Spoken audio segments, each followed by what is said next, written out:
ஹே coders, உங்களுக்கு ஒரு challenge என்னன்னா, இந்த கோடில் நான் இன்ட் ஏ அப்படின்ற ஒரு இன்டீஜர் வேரியபிள் வந்து கிரியேட் பண்ணியிருக்கேன். ஸோ நமக்கு தெரியும், ஒரு இன்டீஜர் வேரியபிளில் எப்பயுமே ஒரு வேல்யூ தான் அசைன் பண்ண முடியும். பட் நான் இங்கே என்ன பண்ணியிருக்கேன் அப்படின்னா, ரெண்டு வேல்யூவை இந்த ஏக்கு நான் அசைன் பண்ணியிருக்கேன். அடுத்து அந்த ஏன்ற வேரியபிளை பிரிண்ட் பண்ணியிருக்கேன்.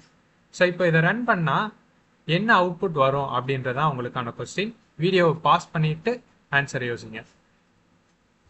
ஸோ அந்த கோடை நம்ம ரன் பண்ணோம் அப்படின்னா நமக்கு 7 அப்படின்ற அவுட்புட் வந்து வருது.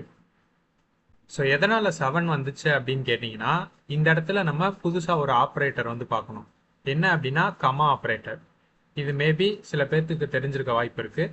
ஸோ இந்த கமா ஆப்ரேட்டர் என்ன பண்ணும் அப்படின்னா, இந்த 5ன்ற வேல்யூவை எவாலுவேட் பண்ணிட்டு இந்த ரைட் மோஸ்ட்ல இருக்கக்கூடிய 7ஐ எடுத்து ஏக்கு அசைன் பண்ணிடும். அவ்வளோதான். ஸோ இந்த இடத்துல நம்ம 2 வேல்யூஸ் தான் கொடுக்கணும் அப்படின்னு கிடையாது. ஃபார் எக்ஸாம்பிள், நான் இன்னொரு வேல்யூ கொடுக்குறேன், கமா 8 அப்படின்னு கொடுக்குறேன். ஓகேவா?